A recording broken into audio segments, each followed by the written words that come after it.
అందరికీ నమస్కారం. నేను మీ ఏబీవి. ఒక పెద్ద సంఘటన జరిగినప్పుడు దానికి సంబంధించిన పూర్వాపరాలు వీలైనంత త్వరగా తెలుసుకునే హక్కు ప్రజలకు ఉంటుంది. ముఖ్యంగా అటువంటి సంఘటన తీవ్రమైనటువంటి రాజకీయ దుమారానికి కారణమైనప్పుడు దాని గురించి ఎన్ని వివరాలు తెలుసుకుంటే అంత మంచిది. దానిలో నిజానిజాలు ప్రజలే గుర్తించే అవకాశం ఉంటుంది. విశాఖపట్నం ఎయిర్పోర్ట్లో అప్పటి ప్రతిపక్ష నాయకుడు వైఎస్ జగన్మోహన్ రెడ్డి గారి మీద కోడి కత్తితో దాడి జరిగిన సంఘటన కూడా అలాంటిదే. అందులో నిజానిజాలు ఏమిటో ఇప్పటికైనా తెలుసుకుందాం. నేను చెప్పబోయేవి అన్నీ పబ్లిక్ డొమైన్లో ఉన్న డాక్యుమెంట్స్ ఆధారంగా చెప్తున్నవే.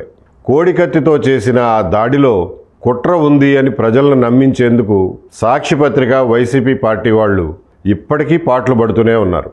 అసలు ఆ కేసులో కుట్ర ఏమైనా ఉందా? ఉంటే ఆ కుట్ర ఎక్కడుంది? కుట్ర ఎవరు చేశారు అనేది వివరంగా చూద్దాం.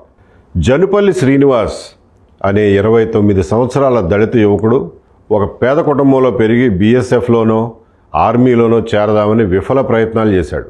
ఆ ఉద్యోగాలు రాక హైదరాబాదు, బెంగళూరు, కువైటు ఇలా 6-7 చోట్ల బేకరీల్లో, హోటళ్లలో వంట పని చేసి చివరికి 2018 జనవరిలో విశాఖపట్నం ఎయిర్పోర్ట్లో ఉన్నటువంటి ఫ్యూజన్ రెస్టారెంట్లో అసిస్టెంట్ కుక్గా జాయిన్ అయ్యాడు. అక్కడ పనిచేస్తున్న సమయంలోనూ అంతకు ముందు కూడా ఇతని ఆలోచనలు రకరకాలుగా సుడులు తిరుగుతూ ఉండేవి. ప్రాపంచిక విషయాలు, సామాజిక అంశాల గురించి తన వయసుకి, చదువుకి, ఆర్థిక స్థితిగతులకి మించి చాలా ఎక్కువ ఆలోచిస్తూ ఉండేవాడు.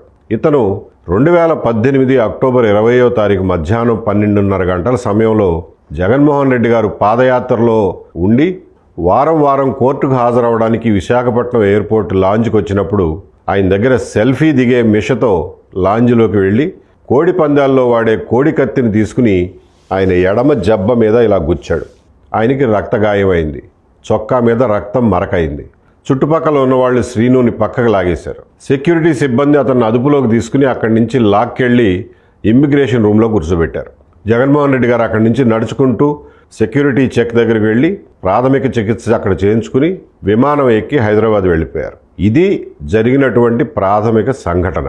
ఇమ్మిగ్రేషన్ రూమ్లో కూర్చోబెట్టిన శ్రీనివాస్ని పోలీసులు, సెక్యూరిటీ సిబ్బంది తనిఖీ చేశారు. తనిఖీల్లో అతని ప్యాంటు ముందు జేబులో 11 పేజీల ఉత్తరం దొరికింది. శ్రీనివాస్ రాసిన ఆ 11 పేజీల ఉత్తరంలో ముఖ్యమైన విషయాలు ఏమిటంటే తను వైఎస్ రాజశేఖర రెడ్డి గారి అభిమాని అని మొదటి పేరాలోనే ప్రకటించాడు. ఇంకా జగన్మోహన్ రెడ్డి గారిని ఉద్దేశించి, అన్నా, నేను ఈ విధంగా చేయడానికి గల కారణం నీ పైన ఏ విధమైన కక్ష కానీ, రాజకీయ కుట్ర కానీ, ఏ పదవి ఆశించి కానీ, సెలబ్రిటీగా మారాలని కానీ చేయలేదు. మన పరిపాలనలో మనం అధికారంలోకి వచ్చిన తర్వాత ప్రజలు ఇబ్బంది పడకుండా ఇలా చేశాను.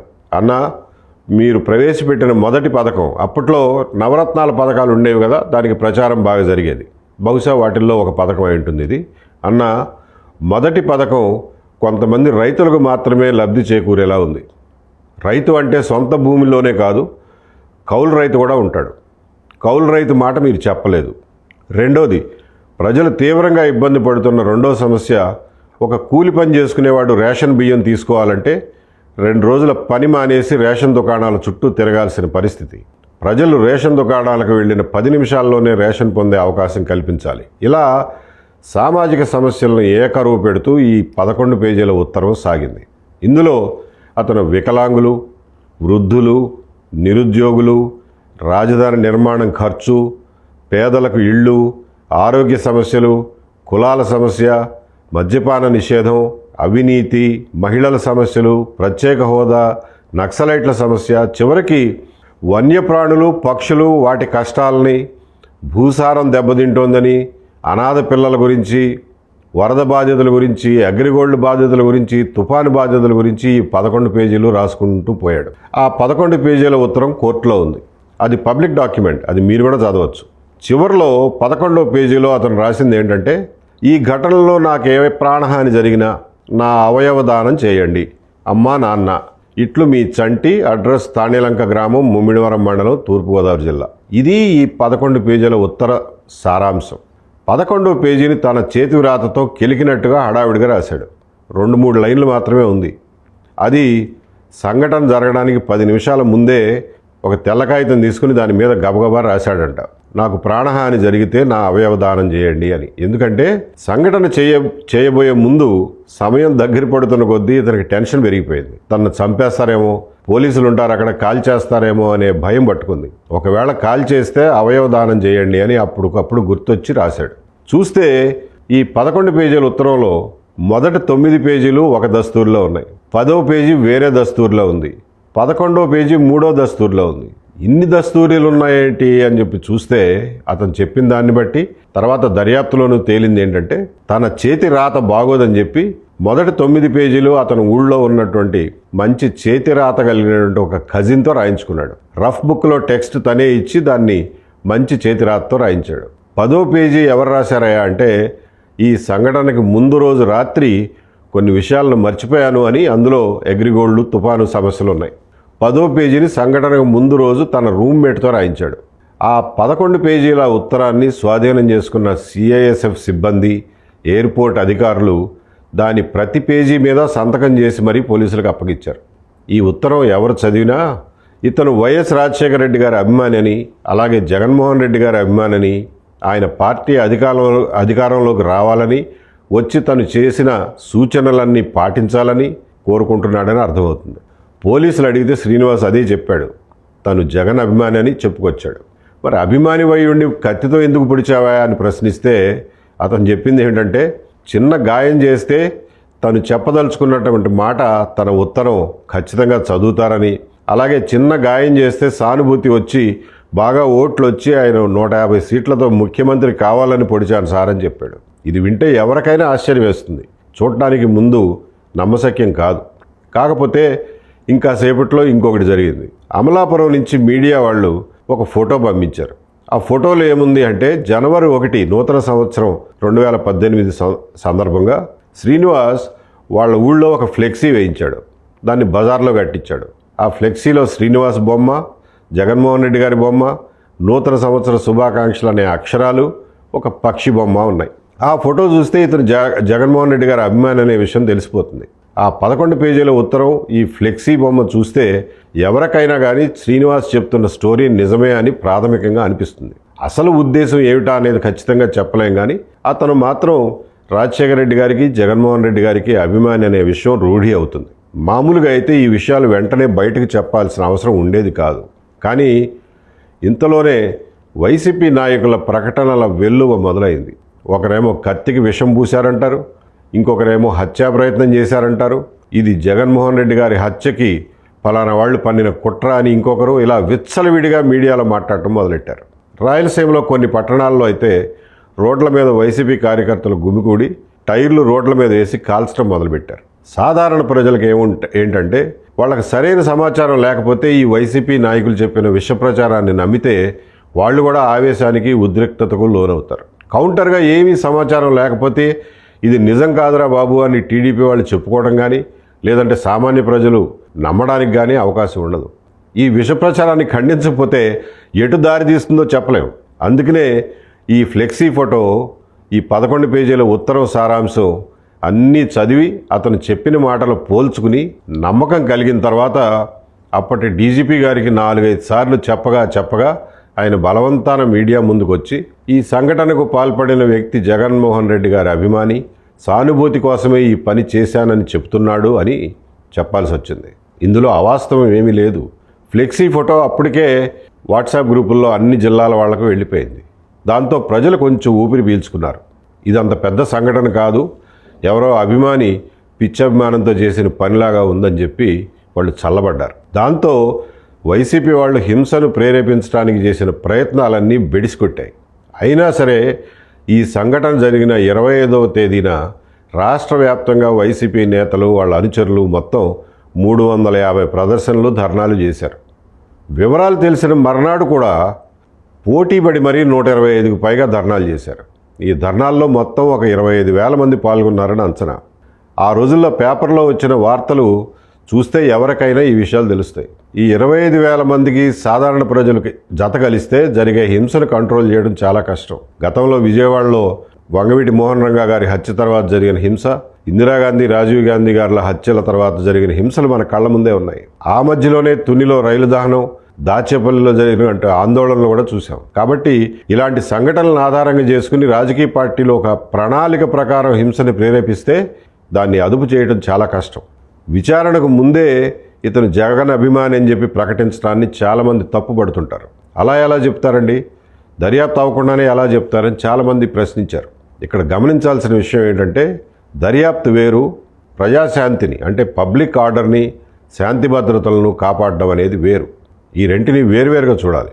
విచారణ ఎక్కడికి పోదు, సాక్ష్యాలు ఏమి కనుమరుగు అవ్వవు. కానీ శాంతి భద్రతలు మాత్రం ఒక్కసారి అదుపు తప్పితే వాటిని మళ్ళీ కంట్రోల్ చేయడం చాలా కష్టం. ఆస్తి నష్టం, ప్రాణ నష్టం కూడా జరగవచ్చు. ఎవరిదైనా ఇల్లుగా తగలబడిపోతుంటే ముందు మంటలు ఆర్పేందుకు ప్రయత్నం చేస్తావా, లేకపోతే ఇంటి రిజిస్ట్రేషన్ కాగితాలు చూపించండి, బిల్డింగ్ పర్మిషన్ చూపించండి, ఇది మీ ఇల్లే అని నమ్మకం ఏమిటి, అసలు మంట ఎక్కడ మొదలైంది, ఎలా మొదలైంది అని ప్రశ్నలు అడుగుతావా? ఇది కూడా అలాంటిదే. దర్యాప్తు చేసేవాళ్ళు దర్యాప్తు చేసుకుంటూ పోతుంటారు, శాంతి భద్రతలు కాపాడాల్సిన వాళ్ళు కాపాడాలి కదా. కొంచెం విఘ్నత ఉన్నవారు ఎవరైనా సరే దీన్ని అర్థం చేసుకోగలుగుతారు. కాకపోతే రాష్ట్రాన్ని తగలబెడదామనుకుని ప్రణాళిక వేసుకున్న వైసీపీ వాళ్ళు మాత్రం దీన్ని రచ్చ చేస్తారు, రచ్చ చేశారు కూడా. సరే, శాంతి భద్రతలను కాపాడటం అయిపోయింది. విచారణ ఏం చేశారు? అదే రోజున ఒక స్పెషల్ ఇన్వెస్టిగేషన్ టీం SIT సిట్ని వేశారు. ఆ టీము విశాఖపట్నంలో ఉన్న సాక్ష్యాధారాలు, సాక్షుల స్టేట్మెంట్లు, FIR కట్టడం అవన్నీ పూర్తి చేసుకుని రాత్రే బయలుదేరి హైదరాబాద్ వెళ్ళింది. జగన్మోహన్ రెడ్డి గారు అప్పటికే హైదరాబాద్ వెళ్ళిపోయారు కాబట్టి ముందు ఆయన స్టేట్మెంట్ తీసుకోవాలి కాబట్టి వాళ్ళు హైదరాబాద్ వెళ్ళారు. విశాఖపట్నంలో మొదటి రోజు విచారణలోనే కొంత తేలింది. అసలు లాంజ్లో ఎవరెవరు ఉన్నారు, ఏం జరిగింది అనేది స్టేట్మెంట్లు తీసుకున్నారు. అందులో ఏమున్నాయనేది కోర్టులో డాక్యుమెంట్ల ద్వారా చూద్దాం. శ్రీనివాస్ని చుట్టూ ఉన్నవాళ్ళు సంఘటన జరిగిన వెంటనే పక్కకు లాగి కొట్టడం మొదలెట్టారు. సెక్యూరిటీ సిబ్బంది వచ్చి అదుపులోకి తీసుకున్నారు. ఆ కొద్ది క్షణాల్లోనే ఎవరెవరు ఏం మాట్లాడారు, శ్రీనివాస్ ఏమన్నాడు, జగన్మోహన్ రెడ్డి గారు ఏమన్నారు అనే విషయాలపైన రకరకాల సాక్షులు కొద్ది తేడాతో రకరకాలుగా చెప్పారు. అది సహజమే. ఒకరేమో జగన్ సార్ మీకు 160 సీట్లు రావాలి అని చెప్పి శ్రీనివాస్ అన్నాడని, తన్ను కొడుతుంటే జగనన్న నన్ను కొట్టేస్తున్నారు నువ్వే కాపాడాలని అరిచాడని ఇంకొక ఆయన చెప్పాడు. చేతులు పైకెత్తి నన్ను అరెస్ట్ చేయండి అని అరిచాడని ఇంకొక ఆయన చెప్పాడు. జగనన్న నువ్వే సీఎం కావాలి, నీ కోసం నా ప్రాణం ఇస్తాను, నన్ను అరెస్ట్ చేయండి అరిచినట్టుగా ఇంకొక ఆయన చెప్పాడు. అన్నా నువ్వంటే మంచి క్రేజ్ ఉంది, 160 సీట్లు గెలిచి సీఎం అవుతావు, మా సమస్యలన్నీ పరిష్కరిస్తావు అని ఇంకొకరు అట్లా అన్నాడని చెప్పారు. ఇంకొకరేమో పొడిచిన వెంటనే క్షమించన్నా నీకేమీ కాదు, ఏ ప్రమాదం జరగదు అని జగన్మోహన్ రెడ్డి గారితో అన్నాడు అని చెప్పారు. కొట్టడం మొదలుపెట్టిన తర్వాత నేను SCని, నన్ను కొట్టొద్దు, అరెస్ట్ చేయండి అని అరిచినట్టుగా ఇంకొకళ్ళు స్టేట్మెంట్ ఇచ్చారు. ఇలా రకరకాలుగా చెప్పారు. సరే, అక్కడ జగన్మోహన్ రెడ్డి గారి ప్రతిస్పందన ఎలా ఉందనే దాని మీద కూడా భిన్నమైన సాక్ష్యాలు చెప్పారు. ఒకరేమో అతన్ని కొట్టకండి వదిలేయండి అని అన్నారని, ఇంకొకరేమో ఇదేం సీరియస్ కాదు, చిన్న సంఘటనే, వదిలేయండి అని అన్నారని, ఎవరో పిచ్చోళ్ళ ఉన్నాడు వదిలేయండి అని అన్నారని ఇంకొకళ్ళు. ఇలా రకరకాలుగా చెప్పారు. ఆ సాక్ష్యాలన్నీ రాసుకున్నారు. ఇందులో ఒక సాక్షి ఆయన ఎయిర్పోర్ట్ అథారిటీ ప్రభుత్వ ఉద్యోగి. ఆయన చెప్పింది ఏంటంటే, సార్ ఇక్కడే ఉండి వైద్యం చేయించుకుని వెళ్ళండి అని అంటే, ఏం పర్లేదు ఫ్లైట్ టైం అయిపోతుంది, హైదరాబాద్లో వైద్యం చేయించుకుంటా అని చెప్పి జగన్మోహన్ రెడ్డి గారు వెళ్ళిపోయారని చెప్పి ఆయన స్టేట్మెంట్ ఇచ్చారు. సరే, ఫ్లైట్ అనౌన్స్మెంట్ అయిపోవడంతో గబగబా సెక్యూరిటీ చెక్ చేయించుకుని అక్కడే ఉన్నటువంటి అపోలో హాస్పిటల్కి సంబంధించిన ఒక క్లినిక్లో ప్రాథమిక చికిత్స చేయించుకుని వెళ్ళిపోయారు. ప్రాథమిక చికిత్సలో గాయం జరిగిన చోట బెటడిన్తో క్లీన్ చేసి బ్యాండేజ్ వేసి కట్టుకట్టించి పంపారు. ఆ డాక్టర్ ఇచ్చిన సర్టిఫికేట్ ప్రకారం 0.5 సెంటీమీటర్స్ ఇంటూ 0.5 సెంటీమీటర్స్ ఇన్సైజ్ గాయం. అంటే ఇన్సైజ్ గాయం అంటే కత్తితో కోసిన గాయం అని సర్టిఫికేట్లో ఉంది. 0.5 సెంటీమీటర్స్ అంటే 5 మిల్లీమీటర్లు. ఇందులో కుట్ర అంటూ ఏదన్నా ఉంటే అది జగన్మోహన్ రెడ్డి గారు హైదరాబాద్లో దిగిన తర్వాత మొదలైంది. ఏం జరిగింది అక్కడ? హైదరాబాద్లో దిగిన తర్వాత జగన్మోహన్ రెడ్డి గారు అక్కడ ఉన్న ఎయిర్పోర్ట్ లాంజ్లోకి వెళ్ళారు. ఆ లాంజ్లోకి విజయసాయిరెడ్డి గారు వచ్చారు. జగన్ గారితో ఒక అరగంట మాట్లాడారు. సిటీ న్యూరో హాస్పిటల్ నుంచి ఒక అంబులెన్సు, 2 డాక్టర్లు వచ్చారు. ఆ వచ్చిన డాక్టర్లో ఒకరు విశాఖపట్నంలో వేసిన బ్యాండేజ్ తీసేసి వెంటనే చేయాల్సింది ఏమీ లేదు, బాగానే ఉంది అంతా అని చూసి ఒక పెయిన్ కిల్లరు, ఒక TT ఇంజెక్షన్ ఇచ్చి మళ్ళీ కొత్త బ్యాండేజ్ కట్టేశారు. అక్కడికి వచ్చిన వాళ్ళతో జగన్ గారు చాలాసేపు మాట్లాడారు. గంట సేపు ఎయిర్పోర్ట్లోనే గడిపారు. గంట తర్వాత ఎయిర్పోర్ట్ నుంచి సిటీ న్యూరో హాస్పిటల్కి వెళ్ళారు. కత్తికి విషం పూసారేమో అన్న అనుమానం కనుక ఉంటే గంట సేపు లాంజ్లో గడుపుతారా? అక్కడ సిటీ న్యూరో హాస్పిటల్లో ఇంకో డ్రామా మొదలైంది. అదేంటంటే జగన్మోహన్ రెడ్డి గారిని ఐసీయూలో ఒక ప్రత్యేకమైన గదిలో ఉంచారు. ఒక బ్లూ రంగు హాస్పిటల్ గౌన్ వేసుకుని దీనంగా మొహం పెట్టి ఫోటోలు దిగి రిలీజ్ చేశారు. ఆ తర్వాత జరిగిన చిన్న గాయాన్ని పగలదీసి పెద్దగా చేశారు. 5 మిల్లీమీటర్ల ఉన్న దాన్ని 35 మిల్లీమీటర్ల లోతుగా పగలదీశారు. ఎందుకు ఇదంతా అంటే తగిలిన గాయమేమో చాలా చిన్నది. ఆ గాయాన్ని చూపిస్తే ఎవరైనా చిన్న గాయమే కదా అని కొట్టిపారేస్తారు. కాబట్టి రాజకీయంగా పనికిరాదు అది.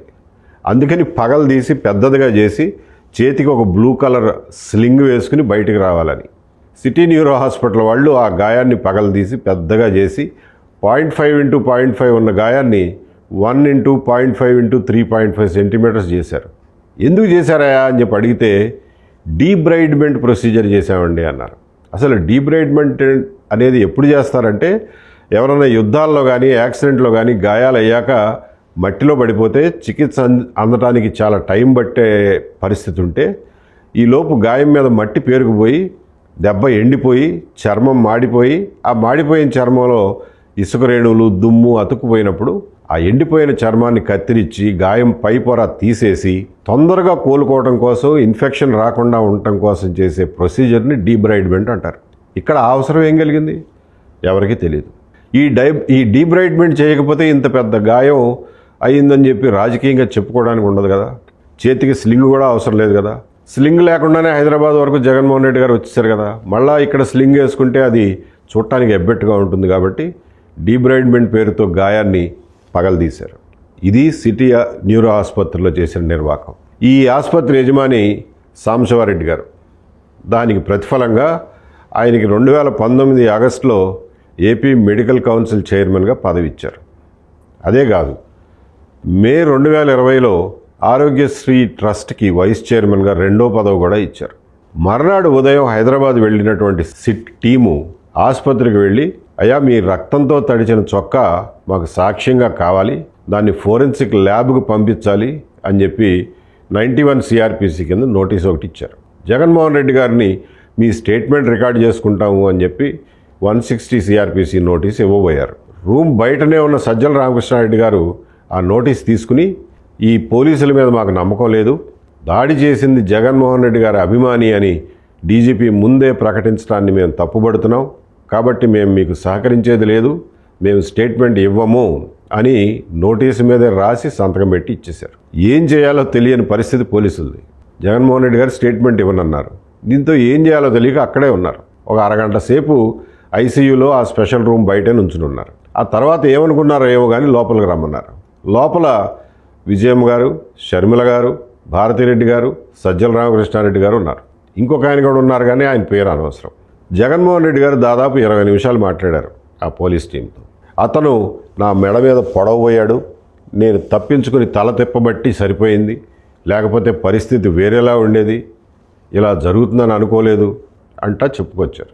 సార్ హైదరాబాద్ ఎందుకు వచ్చారు, విశాఖలో వైద్యం చేయించుకోవచ్చు కదా అంటే, అక్కడ ఉంటే గొడవలు అవుతాయి, కమోషన్ అవుతుంది, హైదరాబాద్లో మెరుగైన వైద్యం ఉంటుంది కాబట్టి హైదరాబాద్ వచ్చాను అని జగన్మోహన్ రెడ్డి గారు చెప్పారు. నేను ఫార్మల్గా స్టేట్మెంట్ ఇవ్వను, ఎందుకంటే మా పార్టీ నిర్ణయం తీసుకుంది, పోలీసులతో సహకరించకూడదని చెప్పి నిర్ణయం తీసుకుంది, అందుకే నేను స్టేట్మెంట్ ఇవ్వను అని చెప్పారు. అదంతా విన్న తర్వాత పోలీసులు బయటకు వచ్చేసారు. పోలీసులు వెళ్ళిపోయిన 10-15 నిమిషాలకే జగన్మోహన్ రెడ్డి గారు డిశ్చార్జ్ అయిపోయి చేతికి ఒక స్లింగ్తో ఫోటోలు దిగి లోటస్ పాండ్లో ఇంటికి వెళ్ళిపోయారు. ఒకటి ఆలోచిద్దాం, ఒకవేళ ఆనాటి డీజీపీ చెప్పింది అబద్ధం అనుకున్నా, లేకపోతే తొందరపాటు అనుకున్నా, జగన్మోహన్ రెడ్డి గారు అధికారంలోకి వచ్చిన తర్వాత ఆయన సంజాయిషి అడిగి ఉండొచ్చు, తప్పు చేసి ఉంటే ఛార్జ్ మెమో ఇవ్వచ్చు, ఎవరు చెప్పమన్నారా నీకు అని తప్పు పట్టవచ్చు. కానీ అధికారంలోకి వచ్చిన తర్వాత అలాంటిది ఏమీ జరగలేదు. ఆయన్ని ఆర్టీసీ ఎండీగా నియమించారు. ఆర్టీసీ ఎండీ పదవిలోనే రిటైర్ అయిపోతే మళ్ళీ కమిషనర్ ఆఫ్ ఎంక్వైరీస్గా 2-3 ఏళ్ళు పోస్ట్ రిటైర్మెంట్ పదవి కూడా ఇచ్చారు. కాబట్టి డీజీపీ ఆ రోజున మీడియాలో చెప్పటం వల్ల ఏదో నష్టం జరిగిపోయిందనేది శుద్ధ తప్పు. హైదరాబాద్లో ఈ కుట్ర డ్రామాలు జరుగుతున్నప్పుడే సాక్షి మీడియాలో విష ప్రచారం పెరిగిపోయింది. రోజు అబద్ధం వార్తలు రాయడం, విజయమ్మ గారితో జగన్ బాబుని ప్రజలే రక్షించుకోవాలి ఇలాంటి స్టేట్మెంట్లు ఇప్పించడం, కోర్టులో కేసులు వేశారు, కేంద్ర దర్యాప్తు సంస్థలతోనే దర్యాప్తు చేయించాలని డిమాండ్ పెట్టారు. ఆ కేసు హైకోర్టులో 2-3 నెలలు నడిచింది. ఈ లోపల ఈ ఎస్ఐటి బృందం, స్పెషల్ ఇన్వెస్టిగేషన్ టీం, వాళ్ళ దర్యాప్తు వాళ్ళు కొనసాగిస్తూనే ఉన్నారు. వాళ్ళు ఏం పని ఆపలేదు. దర్యాప్తును దాదాపు ఒక కొలిక్కి తీసుకొచ్చారు.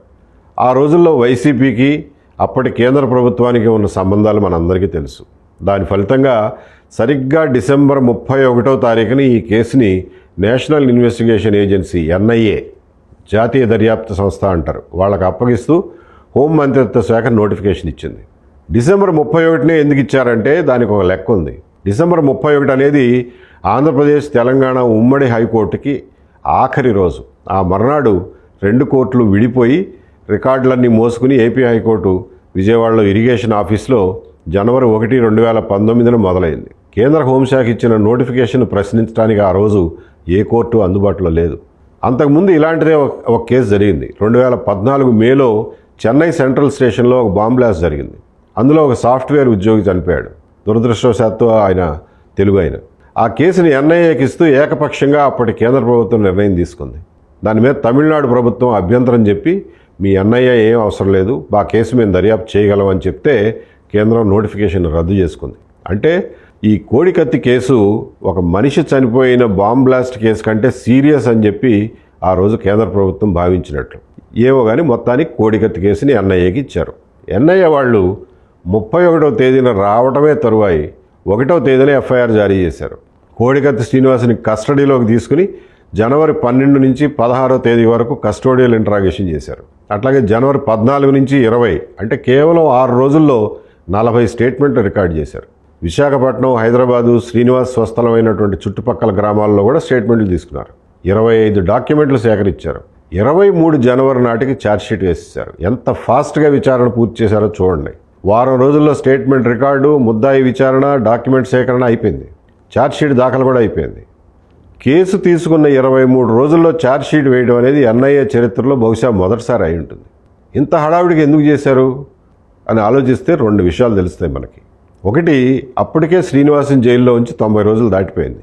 జ్యుడిషియల్ కస్టడీలో ఉంచి ఛార్జ్షీట్ వేయకపోతే అతనికి టెక్నికల్ గ్రౌండ్స్ మీద స్టాట్యుటరీ బెయిల్ వచ్చే అవకాశం ఉంది. శ్రీనివాస్కి బెయిల్ వస్తే ఏమవుతుంది? శ్రీనివాస్కి బెయిల్ వస్తే నిజాలు బయటకు వస్తాయి. బయటకు వచ్చిన తర్వాత అతని గురించి అందరికీ తెలుస్తుంది.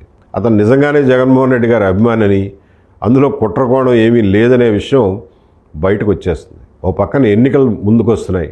కుట్ర జరగలేదని, అసలు కుట్ర వైసీపీ వాళ్ళు చేశారనే విషయం బయటపడుతుంది. కాబట్టి శ్రీనివాస్ని ఎట్టి పరిస్థితుల్లో బయటికి రాకుండా చేసేందుకు, బెయిల్ రాకుండా చేసేందుకు ఈ ఛార్జ్షీట్ని హడావిడిగా వేసేశారు. రెండోది, ఎన్నికల్లోపు దీని నుంచి పూర్తి స్థాయిలో రాజకీయ లబ్ధి పొందాలనేది ప్లాన్. అందుకే ఎన్ఐఏ హడావిడి ఛార్జ్షీట్.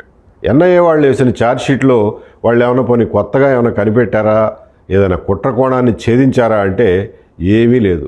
అప్పటికే స్టేట్ పోలీస్ చేసినటువంటి విచారణలో పావు వంతు కూడా వాళ్ళు దర్యాప్తు చేయలే. హడావిడిగా అరకొరగా వేసినటువంటి ఛార్జ్షీట్ అది. ఎన్ఐఏ సేకరించిన 25 డాక్యుమెంట్లను చూస్తే అందులో 24 డాక్యుమెంట్లు నేరం నిరూపించడానికి ఎందుకు పనికిరానివి. వాళ్ళ డాక్యుమెంట్స్లో పనికొచ్చేది ఒకే ఒకటి ఉంది. అదేంటంటే శ్రీనివాస్ ఇంట్రాగేషన్ స్టేట్మెంట్. దాన్నే వాళ్ళ భాషలో డిస్క్లోజర్ మెమరాండమ్ ఆఫ్ అక్యూజ్డ్ అంటారు. దాన్ని సాక్షుల సమక్షంలో వీడియో రికార్డింగ్ కూడా చేస్తారు. కాబట్టి కోర్టులో దానికి ఎంతో కొంత విలువ ఉంటుంది. అంతకుముందే నవంబర్ 1వ తారీఖునే ఎస్ఐటి వాళ్ళు శ్రీనివాస్ని ఇంట్రాగేట్ చేశారు. వాళ్ళు కూడా స్టేట్మెంట్ రికార్డ్ చేశారు. ఆ స్టేట్మెంట్ కూడా ఇప్పుడు కోర్టులో ఉంది. దీన్ని పోల్చుకుంటే రెండిట్లో ఏం తేడా లేదు. అంటే శ్రీనివాస్ తన మాటను మార్చలా. స్టేట్ పోలీసులకు ఏం చెప్పాడో, ఎస్ఐటి ముందు ఏం చెప్పాడో, ఎన్ఐఏ ముందు కూడా అదే చెప్పాడు. ఎన్ఐఏ స్టేట్మెంట్లో ఏముందయా అని చూస్తే అందులో కూడా తన జీవిత కథ అంతా చెప్పుకుంటూ వచ్చి ఏదైనా విచిత్రమైన పని చేస్తే తప్ప తను చెప్పదలుచుకున్నది ఎవరు వినరు, కాబట్టి కోడికత్తితో జగన్ గారి దండ మీద గుచ్చాలని అనుకున్నానని, అక్కడ గుచ్చితే ప్రమాదం ఉండదు కాబట్టి అలా చేసినానని, అలా చేస్తే సానుభూతి వల్ల జగన్మోహన్ రెడ్డి గారికి బాగా ఓట్లు వస్తాయని, ఆయన సీఎం అవుతారని చెప్పుకుంటూ పోయాడు. తను జగన్మోహన్ రెడ్డి గారు నిజంగా చంపే ఉద్దేశం ఉంటే మా హోటల్లో మాంసం నరికే పెద్ద కత్తులు ఉంటాయండి, అది వాడేవాడిని కదా అన్నాడు. కత్తితో గుచ్చినప్పుడు ఇన్ఫెక్షన్ రాకుండా ఉండటానికి, ఎక్కువ నొప్పి పెట్టకుండా ఉండటానికి 2 సార్లు కత్తిని వేడి నీళ్లలో మరగబెట్టినట్టు, అంతేకాకుండా ఆ పొడిచిన రోజు ఉదయం ఆ కత్తిని అన్నం వండటం కోసం కాచిన వేడి నీళ్ళలో మరొకసారి ఉడకబెట్టినట్టు అలా చేస్తే నొప్పి తక్కువ అవుతుందని చెప్పాడు.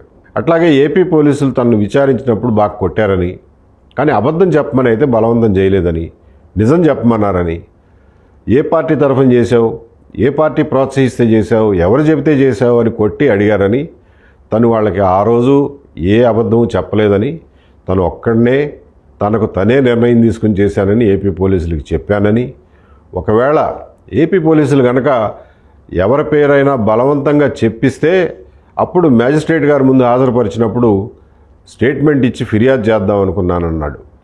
కానీ ఏపీ పోలీసులు అలా బలవంతం చేయకపోవడం వల్ల కొట్టినా కూడా ఆ దెబ్బల గురించి మ్యాజిస్ట్రేట్ దగ్గర మాట్లాడలేదని ఎన్ఐఏ వాళ్ళు రాసిన స్టేట్మెంట్లో, ఇంట్రాగేషన్ స్టేట్మెంట్లో రాశారు. ఇది స్టేట్ పోలీసుల నుంచి తీసుకున్న స్టేట్మెంట్ కాదు, ఎన్ఐఏ వాళ్ళ దగ్గర నుంచి తీసుకున్న స్టేట్మెంట్. అది వాళ్ళ కోర్టులో ఉంది. విచారణలో కోడికత్తిని చివరిలో 2 వేళ్లతో ఇలా పట్టుకుని అంటే గుచ్చానన్నాడు. ఎందుకంటే ఎక్కువ లోతు తెక్కకుండా, ఎక్కువ లోతుగా వెళ్లకుండా ఉండటం కోసం గాయం తీవ్రత తక్కువగా ఉండేందుకు ఇలా పట్టుకున్నాడంట.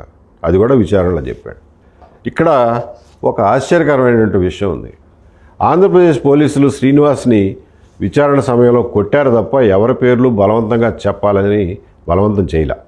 కానీ ఎన్ఐఏ పోలీసులు అట్లా కాదు, శ్రీనివాస్ మీద విపరీతమైన ఒత్తిడి తీసుకొచ్చారు. రెస్టారెంట్ ఓనర్ హర్షవర్ధన్ ప్రసాద్ గారి పేరు చెప్పమని బాగా ఒత్తిడి తీసుకొచ్చారు.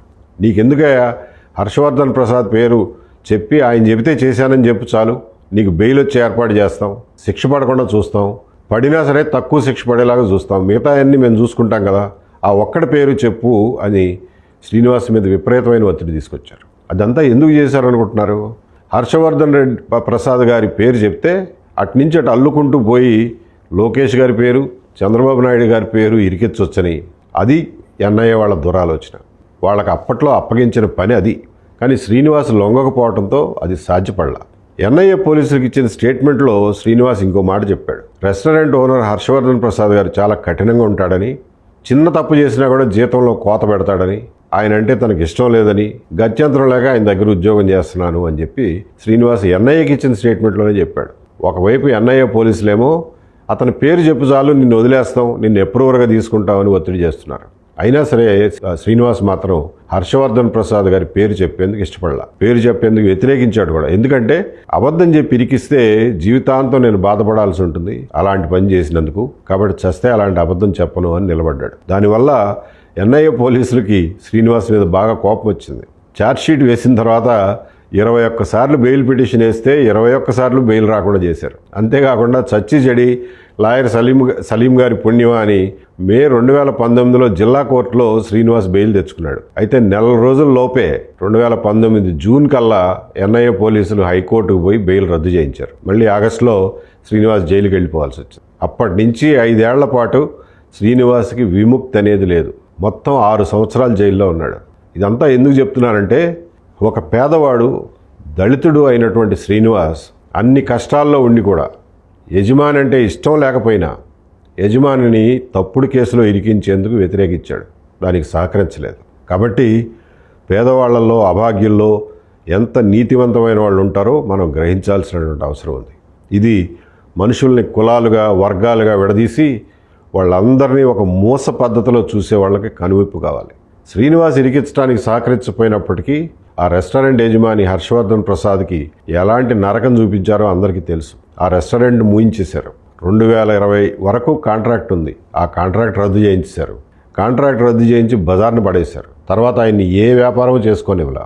2024 ఎన్నికల ముందు మీకు గుర్తుండే ఉంటుంది, హర్షవర్ధన్ ప్రసాద్ గారి భార్య ఒక వీడియో సందేశంలో వాళ్ళ కుటుంబం ఎంత బాధ అనుభవిస్తోంది, ఎన్ని అవమానాలు పడింది, ఆర్థికంగా ఎంత నష్టపోయింది చాలా వివరంగా వీడియోలో వెల్లడించారు. 2019 ఎన్నికలు అయిపోయినాయి. ఎన్ఐఏ పోలీసులు అప్పటికే 2019 జనవరిలోనే ఛార్జ్షీట్ వేసేశారు. కానీ అంతటితో వాళ్ళ ఆగడాలు ఆగల.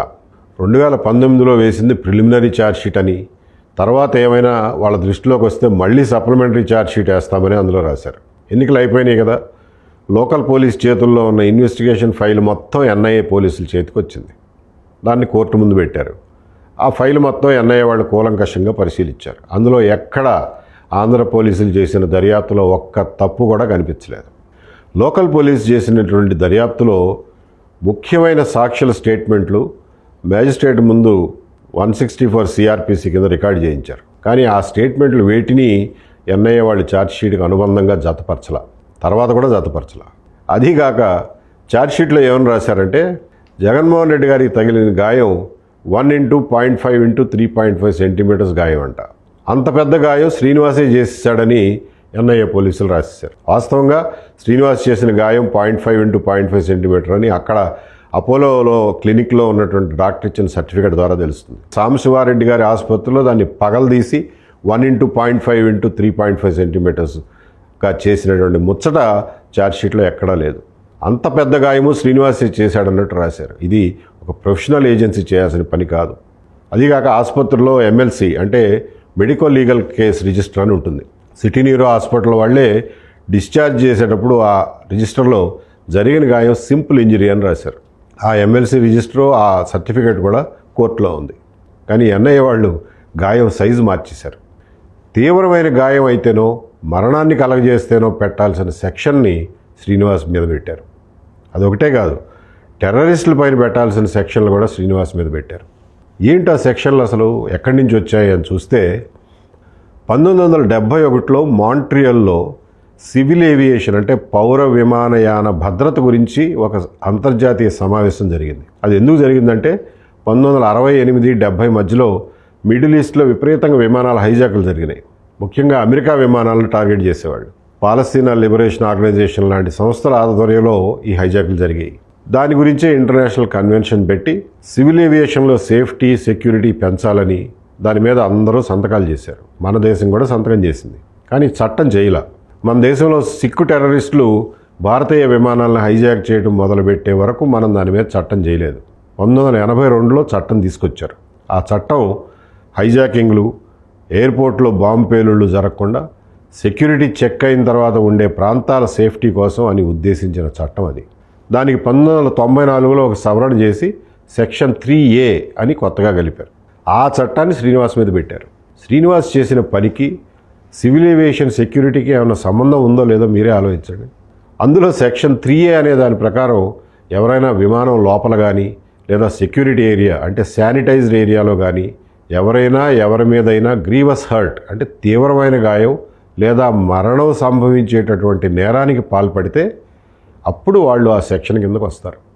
ఇక్కడ జరిగింది శానిటైజ్డ్ ఏరియాలో కాదు, విమానంలో కాదు, రన్వే మీద కాదు, కేవలం లాంజ్లో. ఆ లాంజ్ సెక్యూరిటీ హోల్డ్ ఏరియా కిందకు రాదు. అది కూడా దురుద్దేశం ఏమీ లేని ఒక పిచ్చి అభిమానంతో ఎవరికో రాజకీయపరమైనటువంటి మేలు చేయాలనే ఉద్దేశంతో చేసిందే తప్ప విమానాలకు అంతరాయం కలిగించాలనే ఉద్దేశంతో చేసింది అయితే కాదు కదా. అది దర్యాప్తులో పూర్తిగా తేటతెల్లమైంది కదా.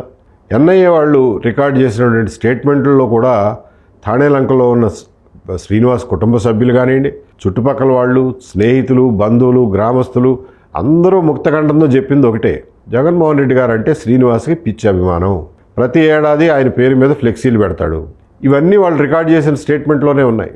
అయినా కానీ టెర్రరిస్టుల మీద పెట్టే సెక్షన్లు అతని మీద పెట్టి దాని ఆధారంగా 5 ఏళ్లకు పైగా బెయిల్ రాకుండా చేశారు. కోర్టులో విచారణ మొదలైతే ఇవన్నీ బయటకు వస్తాయి. ఎన్ఐఏ పోలీసులు చేసిన పనులన్నీ బయటకు వస్తాయి.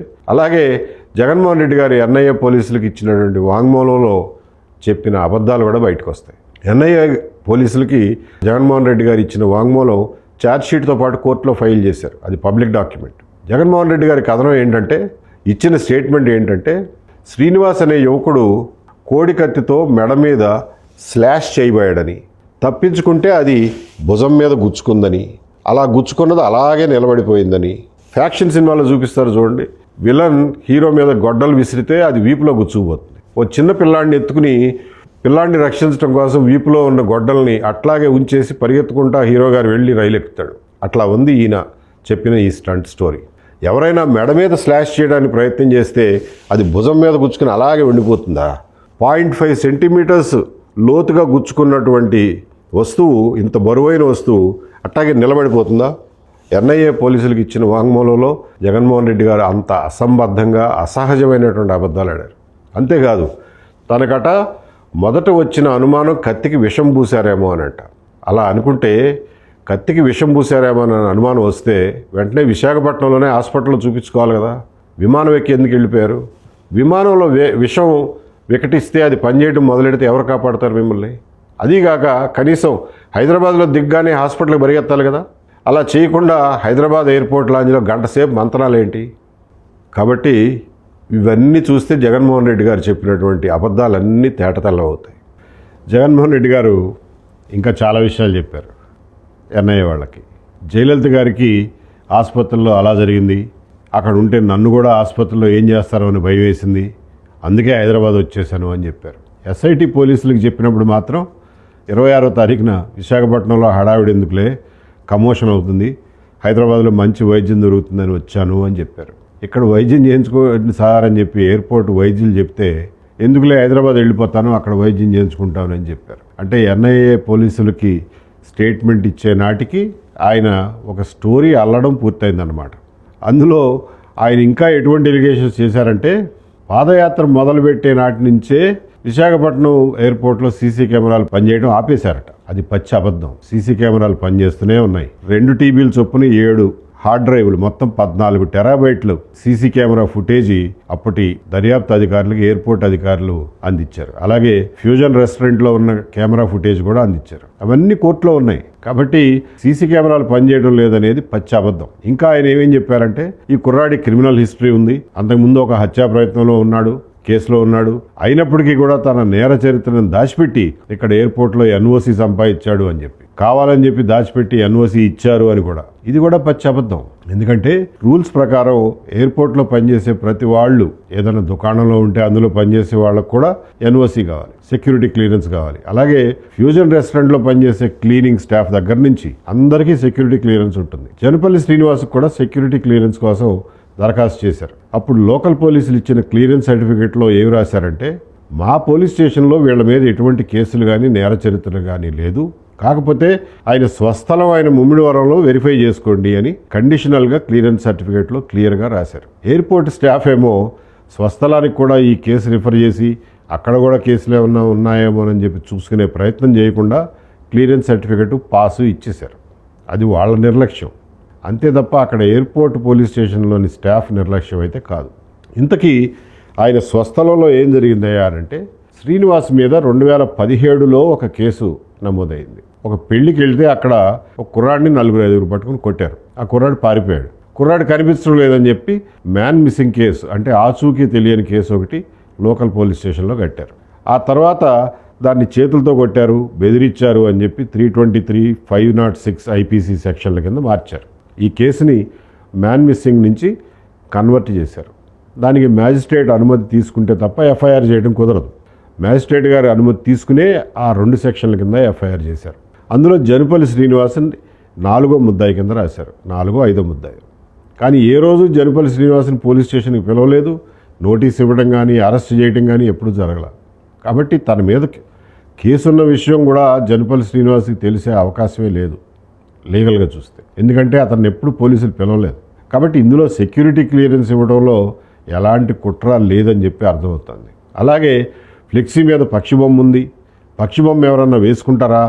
యాక్టర్ శివాజీ గారు అంతకుముందు చెప్పినట్టుగా ఆపరేషన్ గరుడాలో భాగంగానే ఇది జరిగింది, కాబట్టి ఇది కుట్రే. గరుడ అంటే పక్షి కాబట్టి ఇక్కడ పక్షి బొమ్మ ఉంది కాబట్టి ఇది కూడా ఆపరేషన్ గరుడాలో భాగమే అని చెప్పి జగన్మోహన్ రెడ్డి గారు చెప్పారు. ఎంత హాస్యాస్పదం అండి! అన్ని పక్షులు గరుడు పక్షులు అవుతాయా?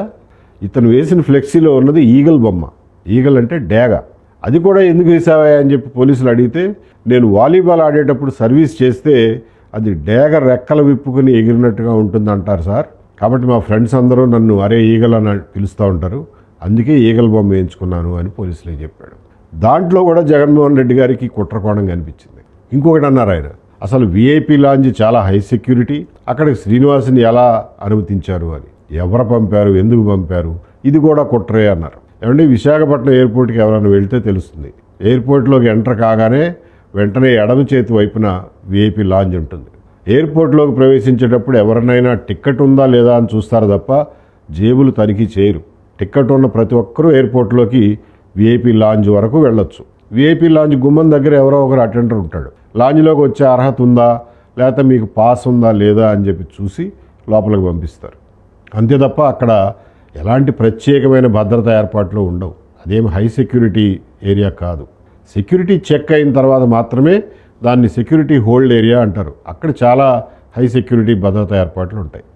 దానికంటే ముందే లాంజ్ ఉంటుంది. జగన్మోహన్ రెడ్డి గారితో ఫోటో దిగాలి అని చెప్పి ఒక వైసీపీ నాయకుడిని శ్రీనివాస్ బతిమిలాడితే ఆయనే వీఐపీ లాంజ్లోకి తీసుకెళ్లారు. అట్లా చాలా సులువుగా లాంజ్లోకి శ్రీనివాస్ వెళ్ళిపోయాడు. అయినా కానీ సర్వర్ డ్రెస్లో కాఫీయో వాటర్ బాటిల్లో పట్టుకుని వెళ్తే సాధారణంగా ఎవరో ఆపరు. ఇది జరిగినటువంటి అసలు వాస్తవం. ఆ రోజున వీఐపీ లాంజ్లో ఉన్న 5-6 కరణం ధర్మశ్రీ గారు, రాజన్న దొర గారు, కొండా రాజీవ్ గాంధీ గారు, కృష్ణకాంత్ ఎలియాస్ కేకే అంటారు ఆయన, సుధాకర్ అనే ఇంకొక ఆయన అసలు ఆ లాంజ్లో ఉండటానికే అర్హులు గారు. వాళ్ళ దగ్గర పాస్ లేదు, వాళ్ళకి ఎలిజిబిలిటీ లేదు. ఎలా వచ్చారయ్యా అని అంటే జగన్మోహన్ రెడ్డి గారే బలవంతం చేసి మా వాళ్లే రానివ్వండి అని చెప్పి తీసుకెళ్లారు. ఈ విషయం ఎయిర్పోర్ట్ సెక్యూరిటీ స్టాఫ్ అధికారికంగా రాతపూర్వకంగా ఎస్ఐటీకి ఇచ్చారు. కాబట్టి ఆ వీఐపీ లాంజ్లోకి శ్రీనివాస్ రావడంలో అసహజత్వం ఏంటూ ఏమీ లేదు. హర్షవర్ధన్ ప్రసాద్ని హర్షవర్ధన్ చౌదరి అంటూ హర్షవర్ధన్ చౌదరి కుట్ర చేసి ఆయన ఒకప్పుడు గాజువాక సీటు కోసం టీడీపీలో ప్రయత్నం చేశాడు. ఆయనే కుట్ర చేసి శ్రీనివాసుని పనిలో పెట్టుకుని తన ద్వారా ఇదంతా నడిపించాడు అని చెప్పాడు. జగన్మోహన్ రెడ్డి గారు ఈ కుంటి సాకుల్ని మళ్ళీ మళ్ళీ వల్లివేస్తూ విచారణ జరగకుండా ఆపేస్తున్నారు. 2019లో వేసిన ఛార్జ్షీట్కి 2023లో విచారణ మొదలైంది కోర్టులో ట్రయల్. ఒక సాక్షిని విచారించిన తర్వాత రెండో సాక్షి కింద జగన్మోహన్ రెడ్డి గారిని పిలిచారు.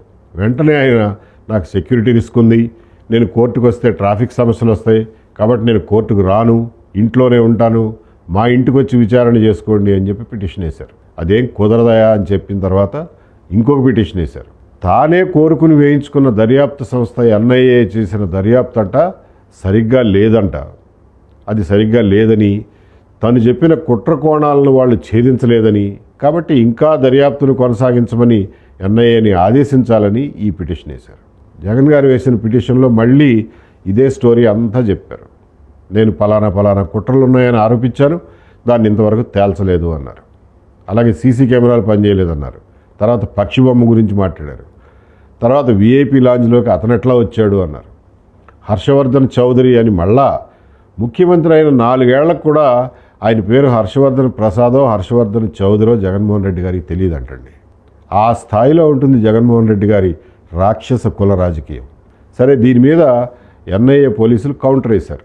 అతను హర్షవర్ధన్ చౌదరి కాదయా ప్రసాదు, అతన్ని పూర్తిగా విచారించాం, అందులో అతను కుట్ర ఉన్నట్టుగా కానీ ప్రమేయం ఉన్నట్టుగా కానీ ఏమీ తెలియరాలేదు అని చెప్పి కౌంటర్ వేశారు. అట్లాగే సీసీ కెమెరాలు పనిచేస్తున్నాయి, పనిచేయటం లేదనేది మీ అపోహ మాత్రమే అని కూడా రాశారు. జగన్మోహన్ రెడ్డి గారి పిటిషను, ఎన్ఐఏ పోలీసులు వేసిన కౌంటరు ఇవన్నీ పరిశీలించిన తర్వాత విజయవాడలో ఉన్న ఎన్ఐఏ సెషన్స్ జడ్జి గారు ఆర్డర్ ఇచ్చారు. జగన్మోహన్ రెడ్డి గారు వేసిన పిటిషన్ని డిస్మిస్ చేసి విచారణ కొనసాగుతుంది అన్నారు.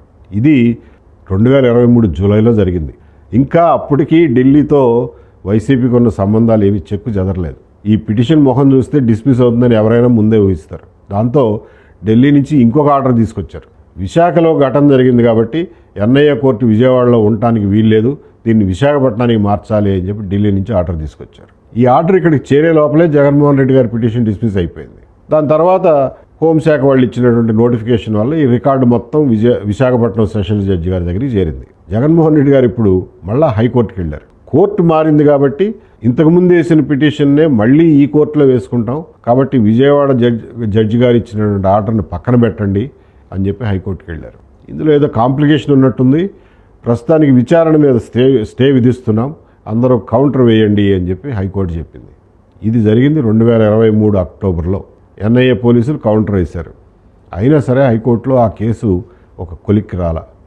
విచారణ మీద ఇప్పటికీ స్టే కొనసాగుతూనే ఉంది. ఆ హైకోర్టులో కేసు లిస్ట్ అవ్వడం కోసం లాయర్ సలీం గారు ప్రయత్నం చేస్తున్నారు. ఏం జరుగుతుందో చూద్దాం. మనం తెలుసుకోవాల్సింది ఏంటంటే, ఈ కేసు విచారణ అంటూ జరిగితే, విచారణ పూర్తయితే శ్రీనివాస్ చేసిన తప్పేమిటి, ఎంత శిక్షకు అర్హుడు అనే విషయం తేలిపోతుంది. విచారణ జరగకపోతే ఆ విషయం తేలదు కదా. కానీ విచారణ జరిగితే జగన్మోహన్ రెడ్డి గారు చెప్పిన అబద్ధాలన్నీ బయటకు వస్తాయి. ఆయన చేసిన కుట్ర అభియోగాలన్నీ అబద్ధాలని తేలిపోతాయి. కాబట్టే జగన్మోహన్ రెడ్డి గారు ఈ కేసుని విచారణకు రాకుండా శత విధాలుగా ప్రయత్నం చేస్తున్నారు. ఎక్కడైనా ఒక నేరస్తుడు విచారణను అడ్డుకోవడం చూసాం, ఎందుకంటే శిక్ష పడుతుందేమోనని భయం ఉంటుంది. కానీ ఒక సాక్షి విచారణను అడ్డుకోవటం కేవలం జగన్మోహన్ రెడ్డి గారి విషయంలో మాత్రమే సాధ్యం. జగన్ గారి లాయర్ల ముందు, డబ్బు బలం ముందు శ్రీనివాస్ ఏం చేయగలడు? జగన్మోహన్ రెడ్డి గారి అధికార దాహానికి ఈ ఒక దళిత కుటుంబం బలైపోయింది. తన కోసం ప్రాణాలు పోగొట్టుకోవడానికి కూడా సిద్ధపడినటువంటి ఒక దళిత యువకుడి జీవితంలో కాలం స్తంభించిపోయింది. ఇదంతా జగన్మోహన్ రెడ్డి గారి వల్లనే. ఇదేం న్యాయమో మీరే చెప్పండి. జై భీమ్ సినిమా లాంటి కథలు సినిమాల్లోనే కాదు, మన కళ్ళ ముందే ఉంటాయి. మనమే సరిగ్గా చూడడం లేదు, అంతే. ఈ కేసు విషయంలో ప్రజల్లో, ముఖ్యంగా వైసీపీ కార్యకర్తల్లో ఉన్న అనుమానాలన్నీ నివృత్తి చేయడానికి ప్రయత్నం చేశాను. ఇంకా ఏమైనా అనుమానాలు ఉంటే సరైన భాషలో కామెంట్లు పెట్టండి, మీ అనుమానాలు వ్యక్తం చేయండి. నాకు చేతనైనంత వరకు సందేహాలు నివృత్తి చేయడానికి ప్రయత్నం చేస్తాను. పొరపాటు కూడా తప్పుడు భాష వాడకండి. మళ్ళా నేను దాన్ని రిపోర్ట్ చేసి బ్లాక్ చేసే పని నాకు పెట్టమాకండి. ఈ కేసుకు సంబంధించిన వివరాలన్నీ మీ ముందుంచాను, మీరే ఆలోచించుకోండి. ఇన్ని అబద్ధాలు ఆడి ఇన్ని కుట్రలు చేసినటువంటి జగన్మోహన్ రెడ్డి గారు నెవర్ అగైన్. ఈ కేసులో పురోగతి ఎప్పటికప్పుడు మీతో పంచుకుంటారు. అందరికీ నమస్కారం.